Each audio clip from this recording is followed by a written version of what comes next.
स्वागत है यीशु मसीह की प्रेजेंस में। हालेलुया। पवित्र वचन को खोलो, अपने हाथों को उठाओ। अगर बाइबल नहीं है तो अगली बार आप लेके आएंगे। बोलो, जितना वचन आज मैं सुनने जा रहा हूं, मैं फल को लेके आऊंगा, फलों को लाऊंगा, जो सुनूंगा उसे मानूंगा, क्योंकि ये मेरे शुद्ध रहने का आधार, मेरे चंगे रहने का आधार है। अंगीकार करो ऊंची आवाज में।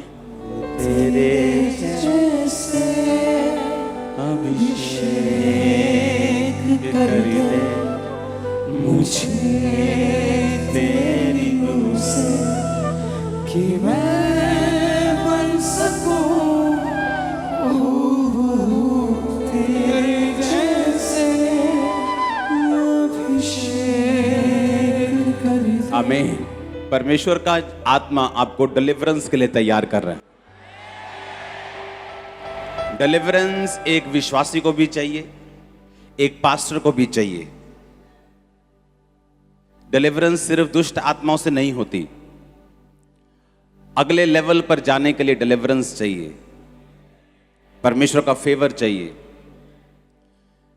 दाऊद जब एक गोत्र का राजा बना तो अगले गोत्र का 11 गोत्र, अगले पूरे इज़राइल का राजा बनने के लिए उसे डिलीवरेंस चाहिए थी।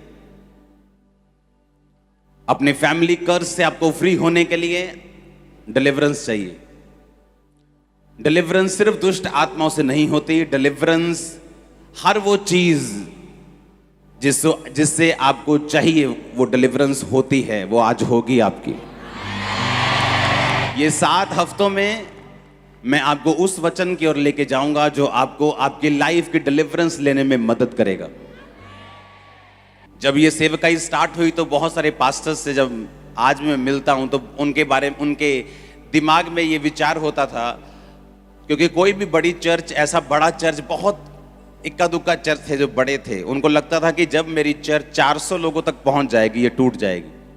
सब पास्टर्स में मशहूर था ऐसा कि जब मेरी चर्च अगर 100-150 रहेगी तो ठीक रहेगी, लेकिन अगर ये 400 लोगों तक पहुंच जाएगी तो टूट जाएगी। लेकिन जब खामरा चर्च की शुरुआत हुई, ये पहली टेंट चर्च थी, ऐसा किसी ने देखा नहीं था, और बढ़ते बढ़ते बढ़ते जब ये हजारों में पहुंची। मैं आपको ये बात इसलिए बता रहा हूं कि परमेश्वर आपकी डिलीवरेंस करने के लिए तैयार है।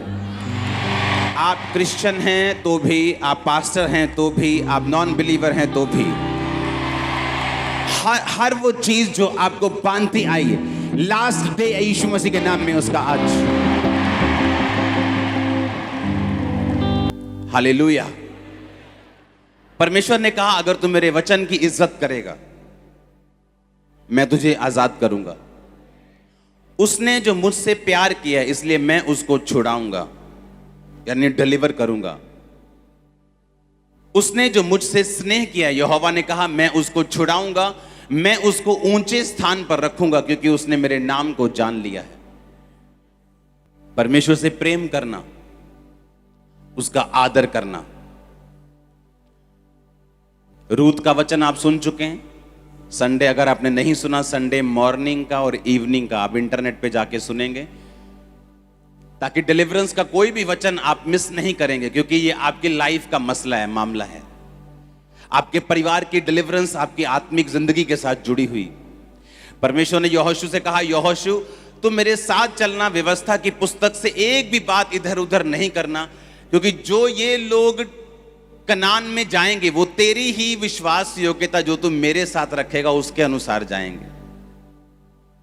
यानी इनकी सफलता भी तेरी लीडिंग पर निर्भर करती है, और तेरी अगुवाई मेरे साथ वफादारी के ऊपर निर्भर करती है।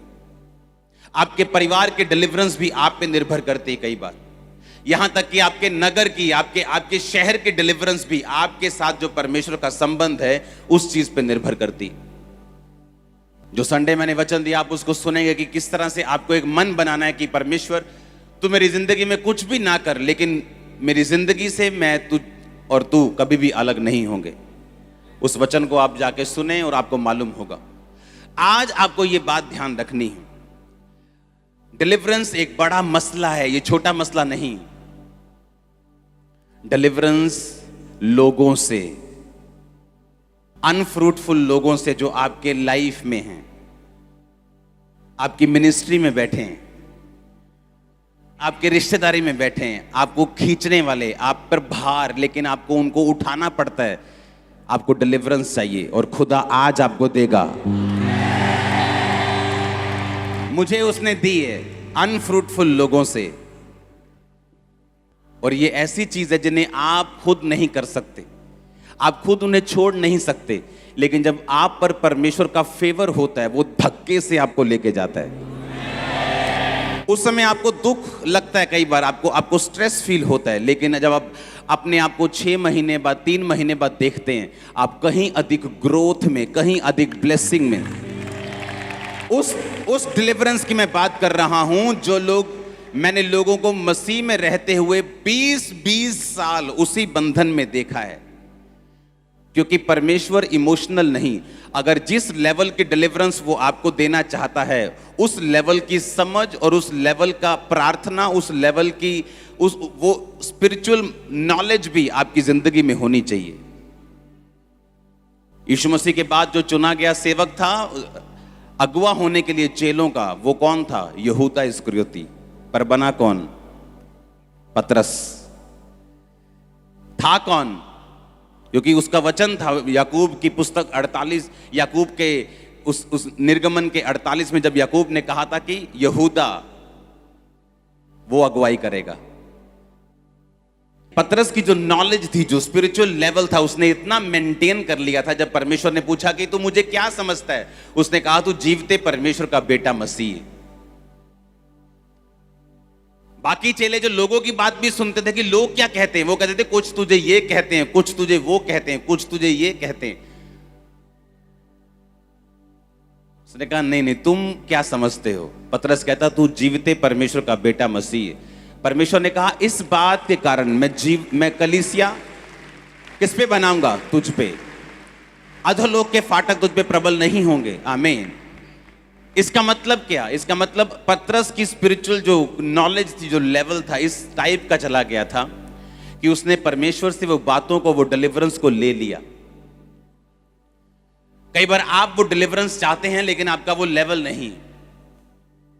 इसलिए परमेश्वर दाऊद को कितने साल उसने जंगल में रखा कि जब इसकी परीक्षा हो तो ये पास हो सके।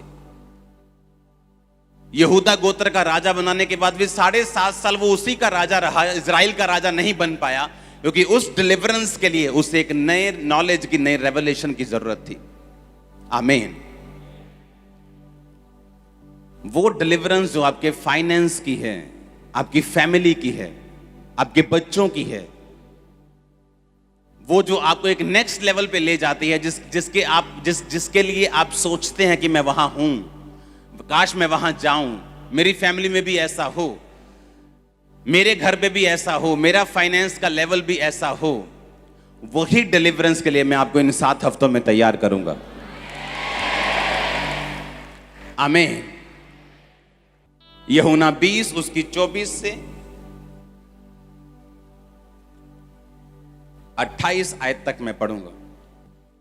परंतु 12 में से एक अर्थात थोमा, जो दिदुमुस कहलाता है, जब यीशु आया तो उनके साथ ना था।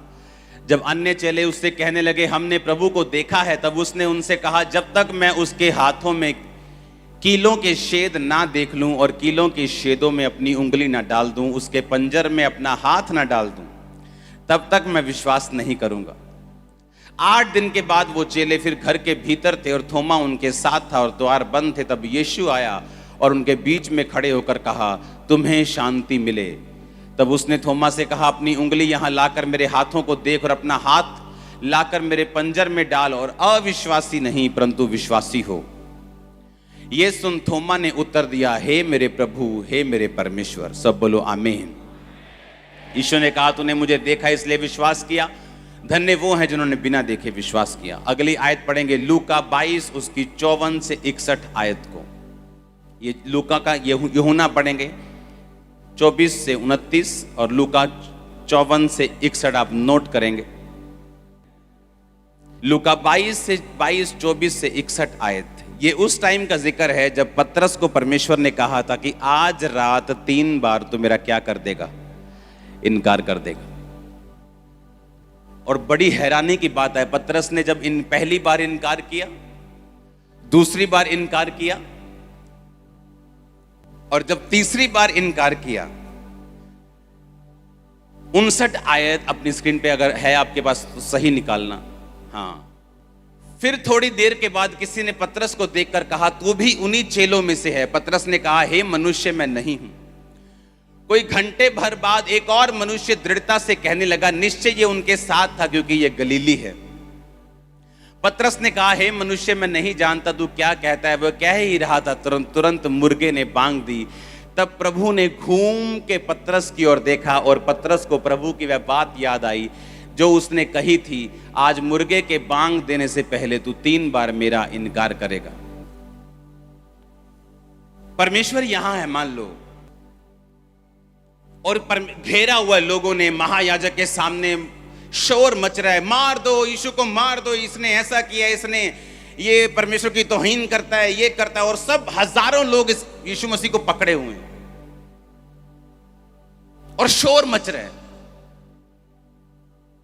और पतरस वो खड़ा है पीछे, कोई जाना खड़ा हो जाए पीछे से, वहां पतरस खड़ा है। सुनो मेरी बात ध्यान से, पतरस कहां खड़ा है?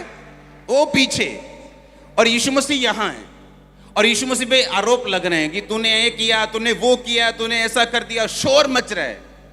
मतलब यहां भी अगर आप आपस में बात कर रहे हो तो इसको सुन नहीं सकता इस आदमी को। लेकिन बाइबल कहती जब पतरस ने तीसरी बार इनकार किया और यीशु मसीह को यहां बांधा हुआ इस तरह से, और ऐसे लोग खड़े हैं, लोगों हजारों लाखों लोग यीशु मसीह पे तोहमत लगा रहे हैं, यीशु मसीह चुप है और शोर मचा हुआ है। अगर वर्शिप चल रही हो और आप में से कोई बात कर रहा हो तो सुनता है क्या? और जैसे ही पतरस ने तीसरी बार इनकार किया, बाइबल कहती है यीशु मसीह ने घूम कर उसे देखा। यीशु मसीह ने ऐसे घूमा, इतने लोग खड़े हैं, इतने हजारों लोग परमेश्वर को के पास खड़े हैं, कोई थप्पड़ मार रहा है, कोई टॉर्चर कर रहा है, और यीशु मसीह घूम कर ऐसे पतरस की ओर देखते हैं। और पतरस को मालूम हो जाता है कि अब मैं तीसरी बार इनकार कर चुका हूं, और पतरस रोने लगता है, बाइबल कहती। और उसे परमेश्वर की बात याद आती है कि आज मुर्गे के बांग देने के पहले तू 3 बार मुझसे मुकर चुका होगा। अब जो पतरस कर रहा था बाहर, वो यीशु मसीह को मालूम था। थोमा कहता कि चेले कहते ओए तू किथे सीगा? मैं बाहर गया। कहते यीशु मसीह आए सी साडे विच। कहता मैं नहीं मानता। नहीं वो जी उठे। कहता मैं नहीं मानता।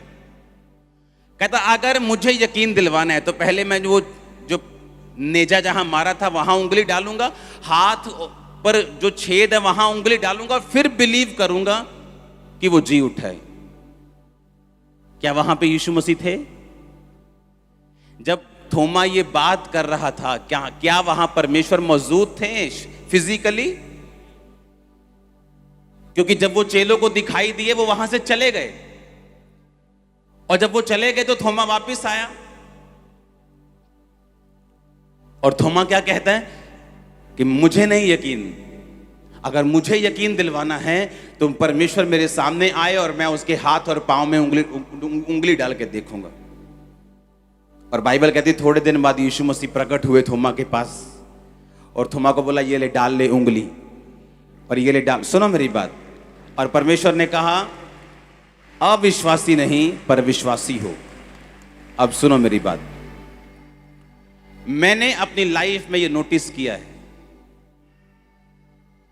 अगर आपको डिलीवरेंस चाहिए, अब ध्यान से सुनना, आपके कॉन्शियस में, आपके दिमाग में, आपके दिल में ये बात हमेशा होनी चाहिए कि परमेश्वर मुझे देख रहा है।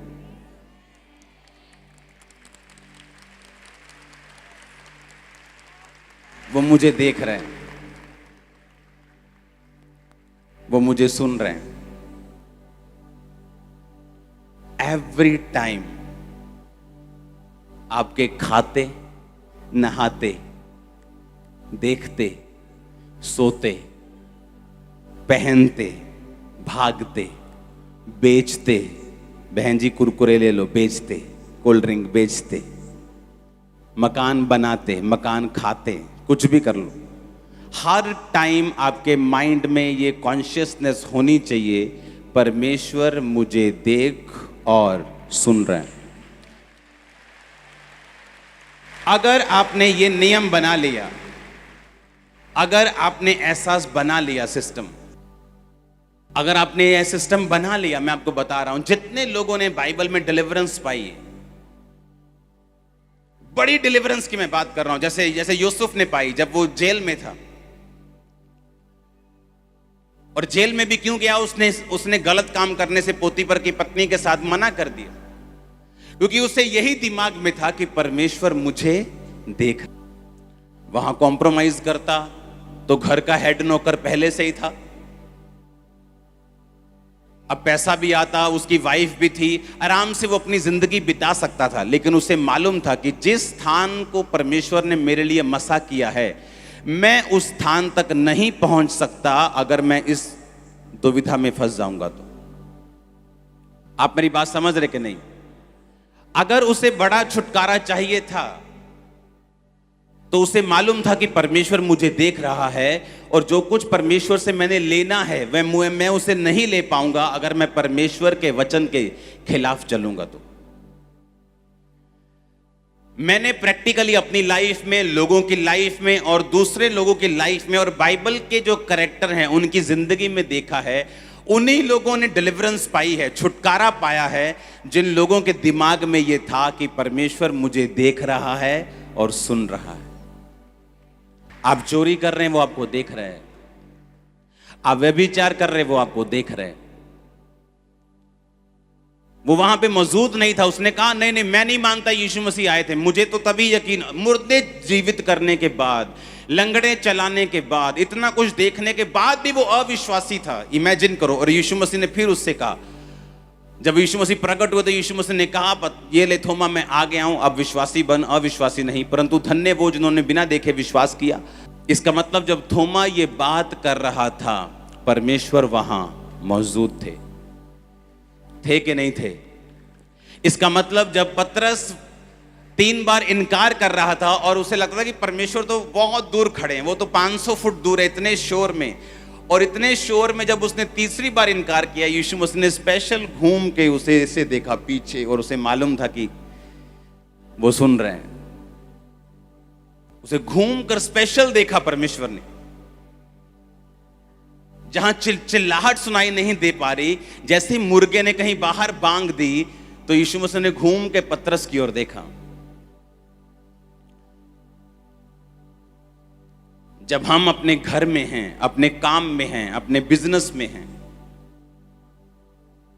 जब हमें लगता है कि शारीरिक रूप में परमेश्वर वहां मौजूद नहीं, और ना वो महसूस किया जाने वाला है, क्योंकि परमेश्वर की हुजूरी कभी भी महसूस नहीं होती। पावर महसूस होती है, हुजूरी नहीं। जो आप चर्च में महसूस करते हैं वो पावर है परमेश्वर की। हुजूरी महसूस नहीं होती, हुजूरी आपके अंदर है। आप सुबह अपनी टांगों और पैरों को महसूस नहीं करते, हाथों को, कि पहले मैं महसूस करूं, फिर मैं उठूंगा और अपने टांग में बेड के नीचे लगाऊंगा। आपको मालूम है ये आपके साथ हैं, परमेश्वर आपके साथ है। वैसे ही महसूस करने की जरूरत नहीं। आमीन। आपको ये इज्जत करनी है कि परमेश्वर मुझे सुन रहा है और देख रहा है, और मुझे परमेश्वर का आदर करना है। आमीन। जब आप इस मेंटालिटी के साथ चलेंगे कि परमेश्वर मुझे देख रहा है, मुझे सुन रहे हैं हर टाइम, मेरे अविश्वास की बातों को भी वो सुन रहे हैं, मेरे विश्वास की बातों को भी वो सुन रहे हैं, मेरे शक की बातों को भी वो सुन रहे हैं, और जो मैं विश्वास की बात कर रहा हूं उसको भी वो सुन रहे हैं। वो जो निंदा, वो चुगली जो आप दूसरों की कर रहे हैं, उसको भी वो सुन रहे हैं, और वो आपके बोले गए शब्दों के अनुसार आपकी जिंदगी में काम करता है। ऐसे लोग जो अपने पास्टर्स की चुगलियां करते थे, जब पास्टर उन पे ले हैंड करता था तो उस ले हैंड का असर उनकी जिंदगी में नहीं होता था, क्योंकि वो परमेश्वर जिसने पास्टर के बीच से ले हैंड करना है, वो आपको सुन भी रहा है और देख भी रहा है। हालेलुया। और हमें ये बात मालूम होनी चाहिए कि परमेश्वर जीवित है। हमारी लाइन जो है, क्रिश्चियन जो मसीह जिंदगी है, वो जीवित है। जो मैं बोल रहा हूं वो सुन रहा है, जो मैं सोच रहा हूं वो भी वो सुन रहा है, जो मैं कर रहा हूं वो देख रहा है, चाहे वो गलत है चाहे वो सही है, लेकिन परमेश्वर को सब कुछ मालूम है। अब चर्च में आके मैं ज्यादा जोर के हालेलुया बोल के उसे धोखा नहीं दे सकता, क्योंकि जो मैं करके आया हूं, जो मैं सोच के आया हूं, जो मैं अपनी लाइफ में कर रहा हूं, उसे वो सब कुछ मालूम है। हालेलुया। आप जितना परमेश्वर को इज्जत देंगे, जितना परमेश्वर का ऑनर करेंगे, उतना ही वो आपको डिलीवर करेगा। लोग बोलते हैं कि अगर मैं क्रिश्चियन हूं, हां, और अगर मेरी बाइबल को किसी ने फाड़ दिया, जला दिया, किसी अन्य जाति ने, आपको मालूम आजकल जो चल रहा है सभी धर्मों के साथ, मैं आपसे एक क्वेश्चन करना चाहता हूं, क्या ये बेअदबी है, या एक वचन जो क्रिश्चियन हो के वचन को जान के भी उस वचन को फॉलो नहीं करता, क्या ये बेअदबी है? क्या बेअदबी है दोनों से? अगर मान लो मेरा विश्वास एक धर्म पे नहीं है, हां, उसको किसी ने कुछ कर दिया, वो बेअदबी नहीं, वो बेवकूफी है, वो मूर्खतापूर्ण किया गया काम है, वो बचपना है, वो नफरत है, बेअदबी नहीं है। क्रिश्चियन हो के भी मैं वो चुगलियां कर रहा हूं, वो निंदा कर रहा हूं, वो व्यभिचार कर रहा हूं, अपनी गर्लफ्रेंड को साथ लेके घूम रहा हूं, ये बेअदबी, ये रियल बेअदबी। क्योंकि बेअदबी सिर्फ अपने धर्म का आदमी कर सकता है, दूसरे धर्म का आदमी किसी दूसरे धर्म की बेअदबी नहीं कर सकता। अगर वो करता है वो बेअदबी नहीं, वो मूर्खता पूर्वक किया गया काम, बेवकूफी, हाँ, वो बचपना है, वो उसका छोटे दिमाग की उपज है, जिससे वो जहां से वो निकला है वो दर्शाता है। वो बेअदबी है जब आप परमेश्वर के वचन को जानकर भी उसे फॉलो नहीं करते। पतरस वहां खड़ा है, यीशु मसीह यहां खड़े, और तीन बार उसने इनकार किया, और तीसरी बार जैसे इनकार किया, परमेश्वर घूम के उसे पीछे कितने फुट दूर देखते हैं, और पतरस हैरान हो जाता है कि यीशु मसीह तक मेरी आवाज तो पहुंच नहीं रही, यीशु मसीह मुझे देख कैसे रहे, पीछे की ओर मुड़ के कैसे मुझे उन्हें मालूम हो गया कि मुर्गे ने बांग दे दी और मैंने 3 बार इनकार कर दिया। यीशु मसीह तो आए थे शारीरिक रूप में, हमें दिखाया उसने कि यीशु मसीह ने कहा कि देखो मैं जीवित हूं, ये देखो मेरे हाथों और पांव के छेद, ये देखो, उसमें शांति मिले। चेलों को बोल गए, चेले बड़े खुश थे जब चेलों ने बताया थोमा तू यहां नहीं था, यीशु मसीह आए थे। कह रहा मैं नहीं मानता। जब वो बोल रहा था तब भी यीशु मसीह वहीं पे थे। आप चल रहे हैं वो तब भी वहीं पे हैं, आप गाड़ी में बैठे तब भी वो वहीं पे हैं, आप जब फोन पर किसी से झूठ बोल रहे हैं वो तब भी वहीं पे हैं। और बाइबल कहती हर एक बात जो तुम्हारे मुंह से निकलेगी, अच्छी या बुरी, तू उनका लेखा मुझे देगा। एक बड़ी डिलीवरेंस को हासिल करने के लिए आपके दिमाग में हमेशा यह होना चाहिए कि परमेश्वर मुझे देख रहे हैं और मुझे सुन रहे हैं। और लगातार सुनो मेरी बात, ये 7 हफ्ते लगातार अपने वचन को नोट करने और इसे बार बार सुनना है। आप बंधन में नहीं रह सकते अगर इस वर्ड को आप फॉलो करेंगे तो। ये पॉसिबल नहीं। वो आपके परिवार का हो, आपके फाइनेंस का हो, शरीर का हो, बीमारी का हो, वो माइंड का हो, डिप्रेशन का हो, वो इंसानों का हो, वो बॉस का हो, वो स्टाफ का हो, कोई भी हो, आपकी लाइफ से गिर जाएगा, झड़ जाएगा यीशु के नाम में। अपने पड़ोसी को बोलो, परमेश्वर तुझे देख रहे हैं और तुझे सुन रहे हैं। आमीन। चाहे आप अविश्वास की बातें कर रहे हो तब भी वो आपको सुन रहे हैं, चाहे आप उसका इनकार कर रहे हो तब भी वो आपको सुन रहे हैं, और चाहे आप डैनियल की तरह प्रार्थना कर रहे हो, विश्वास में हो, तब भी वो आपको सुन रहे हैं। उसको हर एक चीज मालूम है।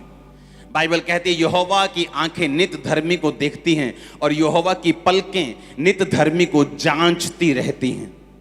हर वक्त परमेश्वर आपको जांचता है। आपकी स्पिरिचुअल लाइफ का हाल क्या है, आपकी विश्वासी जिंदगी कैसी है, आप कैसी जिंदगी जी रहे हैं, आपका विश्वास कैसा है, आपकी प्रेयर कैसी है, वो हर एक चीज को आपकी नोटिस कर रहे हैं। अगर बड़ा छुटकारा चाहिए तो ये दिमाग में रखना है कि परमेश्वर मुझे देख भी रहा है राइट नाउ और सुन भी रहा है। चाहे परीक्षाओं से होके गुजर रहे हैं, चाहे हम परीक्षा से निकलकर आशीष पा बैठे हैं, हम ऊंचाई पे चले गए हैं, चाहे वो जा रहे हैं, चाहे जाने वाले हैं, हर कंडीशन में परमेश्वर आपको देख भी रहा है और सुन भी रहा है। आपका अंगीकार क्या है, आप लोगों से आप बात कैसे करते हैं और पीठ पीछे आप कैसे हैं, वो आपको देख भी रहा है और सुन भी रहा है। जो लोग इस कॉन्शियसनेस में चलते हैं कि नहीं परमेश्वर मुझे देख रहा है, तो गलत काम करने के टाइम अगर आपको ये नॉलेज होगी कि परमेश्वर मुझे देख भी रहा है और सुन भी रहा है, आप बच जाएंगे। क्योंकि उस समय पोतीफर की पत्नी के अलावा और वहां कोई मौजूद नहीं था, उसका बॉस वहां पे नहीं था, लेकिन उसे मालूम था कि बॉस वहां हो ना हो लेकिन परमेश्वर वहां मौजूद है। उसे यह भी मालूम था कि मेरी की गई प्रार्थना का उत्तर शायद मुझे नहीं मिल रहा, जो दर्शन परमेश्वर ने मुझे दिखाए थे वो भी पूरे नहीं हो रहे। मैं कहाँ राजा हूं, मैं तो एक घर में नौकर हूं, एक हेड नौकर हूं।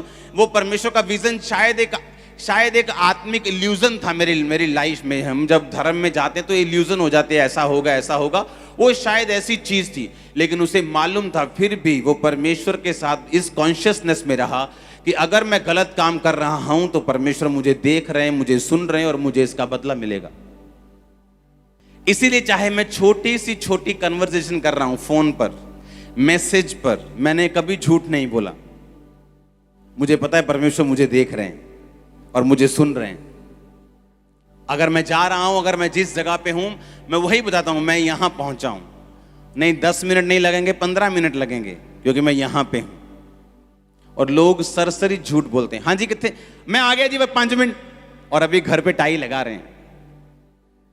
उन्हें आदत है छोटी छोटी बातों में, उन्हें लगता है कि ये जिंदगी जीने का तरीका है, हर बात में गाली निकालना, उन्हें लगता है ये कूल चीज है। और परमेश्वर आपको ट्रेनिंग देगा, उसका आत्मा आपको ट्रेनिंग देगा कि अपनी लाइफ में, फैमिली में, हाउस होल्ड की चीजों में, रोज घरेलू चीजों में, अपने बिजनेस में किस तरह से आपने बिना झूठ और इस कॉन्शियसनेस से चलना है कि परमेश्वर मुझे देख भी रहे हैं और सुन भी रहे हैं। और जब ये प्रैक्टिस करनी आपको आ गई, आपको परमेश्वर प्रैक्टिस करवाएगा, पवित्र आत्मा से जब आप मांगेंगे वो आपकी मदद करेगा कि आप इस हिसाब से चल सके कि परमेश्वर आपको देख रहा है, वो सुन रहा है।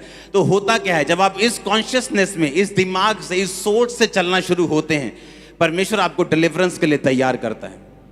एक परिवार जिसमें सब कुछ है, पैसा है, ताकत है, शोहरत है, लेकिन उसका एक ही बेटा अगर बिगड़ जाए तो उसे डिलीवरेंस की जरूरत है, और वो उनकी मानने के लिए तैयार नहीं। उसकी सोच अलग है, उसने अपनी सोच बना के रखी। अब उस चीज से अगर कोई आपको डिलीवर कर सकता है तो वो सिर्फ परमेश्वर है।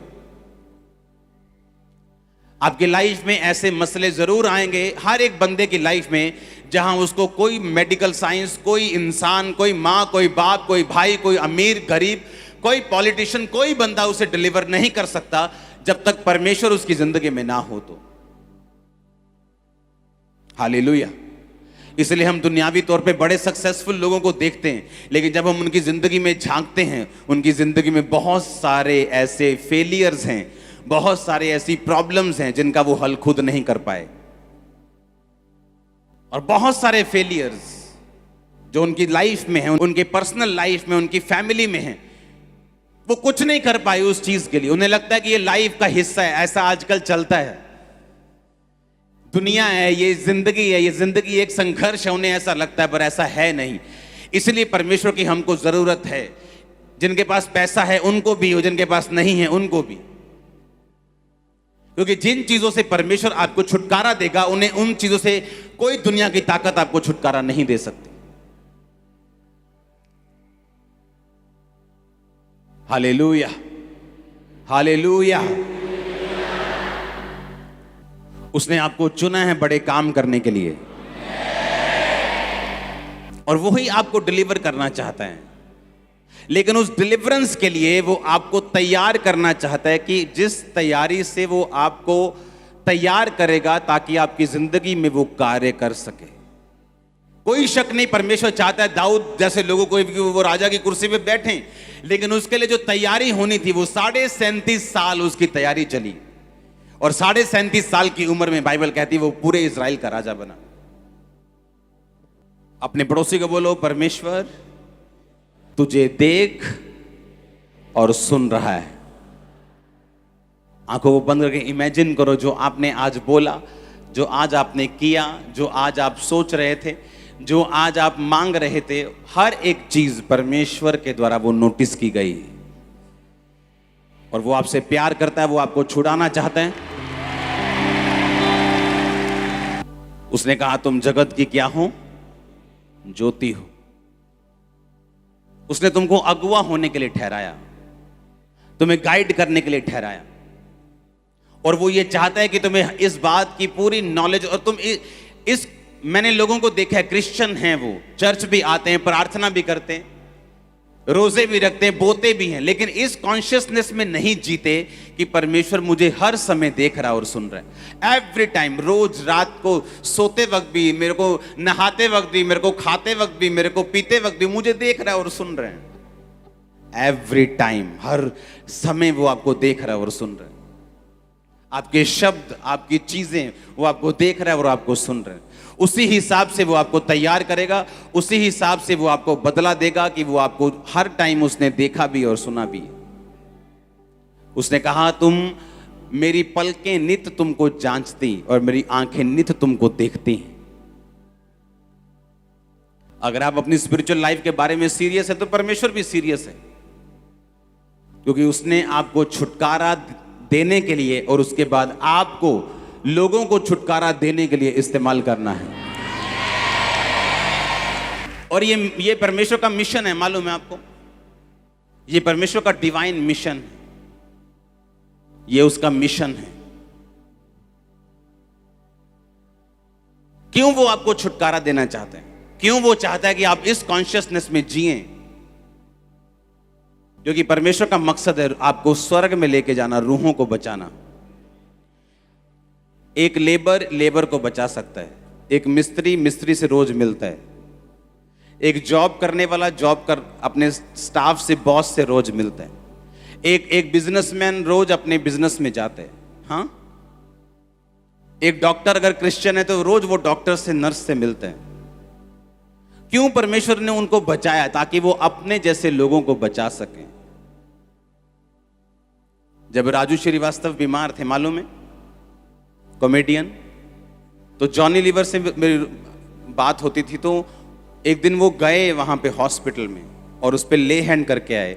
जिस दिन ले हैंड हुआ उस दिन के बाद उसके जो प्रॉब्लम थी वो सॉल्व हो गई।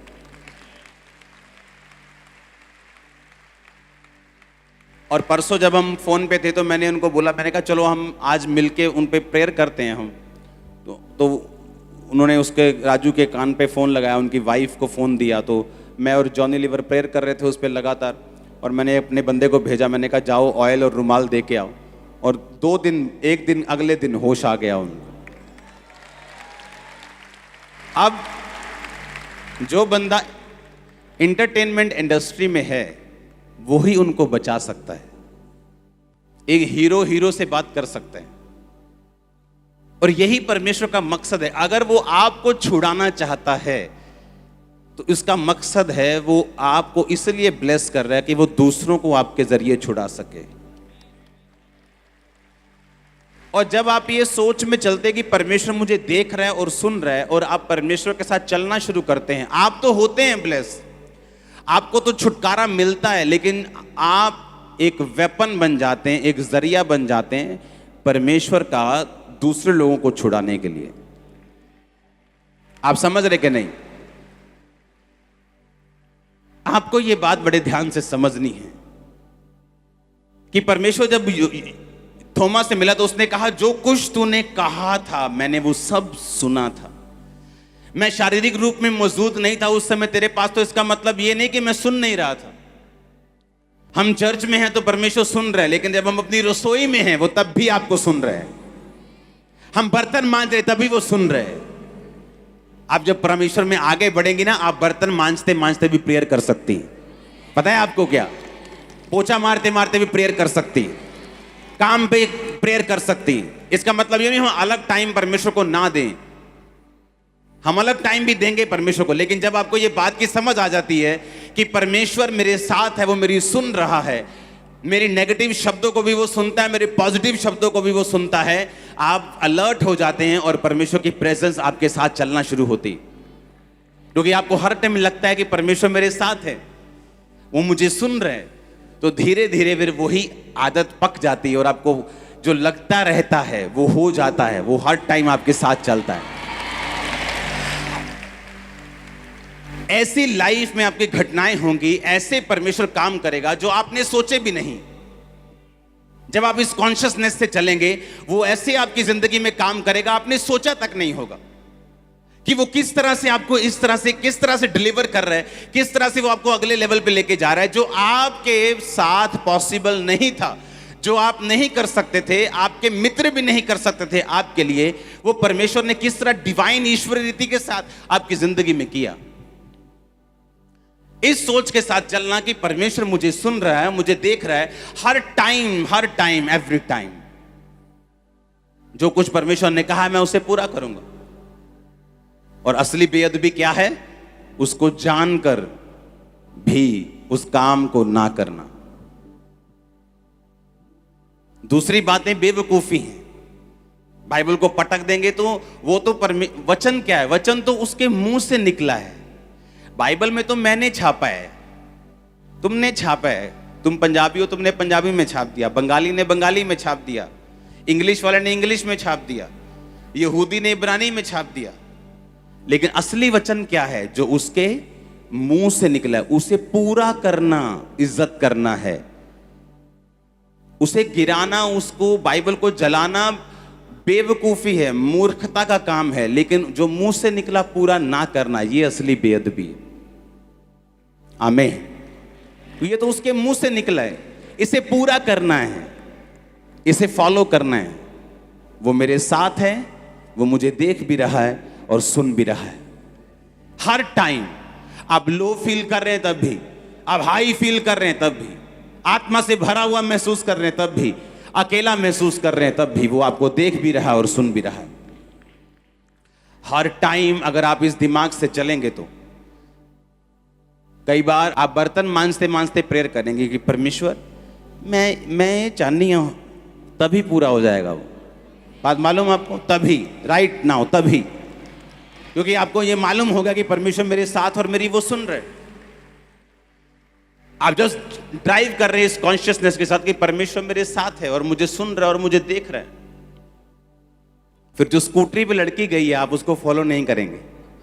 आपको मालूम है बाजू में यीशु मसीह बैठे हैं, हालेलुया। आप उसे फॉलो नहीं करेंगे।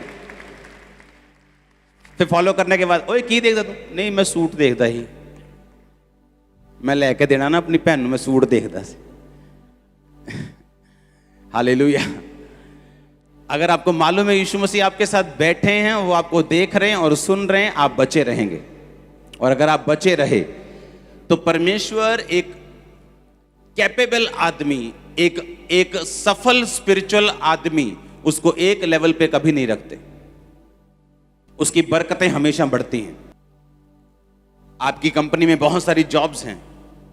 आपने एक जॉब के लिए आदमी आपको 10वीं वाला चाहिए, आपने भर्ती कर लिया, उसने 10वीं की, पर वो आदमी अपने आप को इंप्रूव करता गया, 12वीं बीए कर ली, आगे पढ़ गया, पीएचडी कर ली। अब आपको पीएचडी वाला भी चाहिए और आप उसी व्यक्ति को फिर ऊपर कर देंगे क्योंकि आपको वो बंदा चाहिए, 10वीं वाले और आ जाएंगे। हाँ या ना? आप उसे 10वीं वाली जॉब में नहीं रखेंगे क्योंकि उसने अपने आप को इंप्रूव किया है। आत्मा में भी जो अपने आप को लगातार बढ़ाते रहते हैं, परमेश्वर उनके लेवल को बढ़ाता रहता है।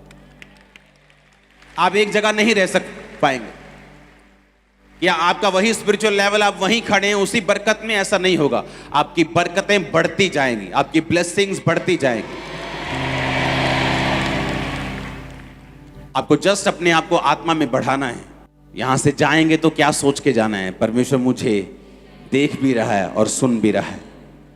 झूठ बोलते वक्त, घर में काम करते वक्त, अपनी दरानी और जेठानी से नफरत करते वक्त सोच लेना कि परमेश्वर आपको देख भी रहा है और सुन भी रहा है। और उसने कहा, मैं तेरे देखे, तेरे सुनने, तेरे बोलने के अनुसार जो तू अपने मुंह से निकालेगा, चाहे वो बातें अच्छी हो चाहे बुरी, हर एक बात का तुझे लेखा दूंगा। तो आपको बनाने का काम परमेश्वर का नहीं, आपको बनाने का काम सिर्फ आप ही का है। जो कुछ परमेश्वर ने कहा है उसे फॉलो करो, आप सेम नहीं रहेंगे। आप इस वचन के अनुसार चलेंगे कि परमेश्वर मुझे देख रहा है, वो मुझे सुन रहे हैं। हर टाइम आप इस कॉन्शियसनेस से, इस विवेक से, इस सोच से चलेंगे अपने पास कि परमेश्वर मुझे देख भी रहा है और सुन भी रहा है। हीलिंग आसान हो जाएगी, डिलीवरेंस आसान हो जाएगी। वो आपसे बात करेगा, आपकी अगुवाई करेगा, आपके काम में, आपकी पढ़ाई में, आपकी सेवकाई में, आपके बिजनेस में। वो आपसे बात करेगा रोज। वो आपको बुद्धि देगा, वो आपको बुद्धि देगा। मैं आपको बता रहा हूं, आमीन। बहुत कम लोग हैं जो स्पिरिचुअली बुद्धिमान होते हैं। उनको मालूम होता है कौन सा काम किस टाइम पे, किस तरीके से, किस रीति से कब करना है। बहुत कम लोग होते हैं। और जितने लोग ऐसे बुद्धिमान होते हैं, उनकी लाइफ की एक ये निशानी होती है कि वो अपनी लाइफ में इस समझ के साथ चलते हैं कि परमेश्वर मुझे देख रहा है और सुन रहा है हर टाइम। और जिनको ये विवेक नहीं होता कि हर टाइम परमेश्वर मुझे देख रहा है और सुन रहा है, वो अजीब अजीब सी बीच बीच में गलतियां भी करते हैं। और जब बुद्धि की बात आती, उनमें वो बुद्धि नहीं होती जो परमेश्वर चाहता है। और जो वो चाहते हैं कि ऐसी बुद्धि मुझ में भी काम करे, फिर उनमें वो नहीं होती। कि ऐसा पवित्र आत्मा का मसा, ऐसा कंट्रोल मुझे भी चाहिए, लेकिन वो कर नहीं पाते, क्योंकि उससे पहले की तैयारी है जो आपको करनी है। आज खुदावन आपको अभिषेक करे, आपके लोगों को, आपकी चर्चेस को, आपके घरानों को अभिषेक करे। आपकी जिंदगियां आज से सेम ना रहे यीशु मसीह के नाम में। हर वो चीज जो मुर्दा है वो जी उठे यीशु के नाम में। हर एक पाप जो आपको पीछे खींचता है निकल जाए यीशु मसीह के नाम में। आपकी लाइफ आज ब्लेस्ड हो। आपका आमीन जितना ऊंचा और लंबा, आपकी ब्लेसिंग उतनी ऊंची और लंबी। Hallelujah, hallelujah. हमारे YouTube चैनल को सब्सक्राइब करें ताकि आप परमेश्वर के गहरे भेदों को जान सकें कि कैसे आप परमेश्वर में बढ़ सकते हैं, कैसे आप दुष्ट आत्माओं से, नशों से, बीमारियों से और वंशों के श्रापों से आजाद हो सकते हैं।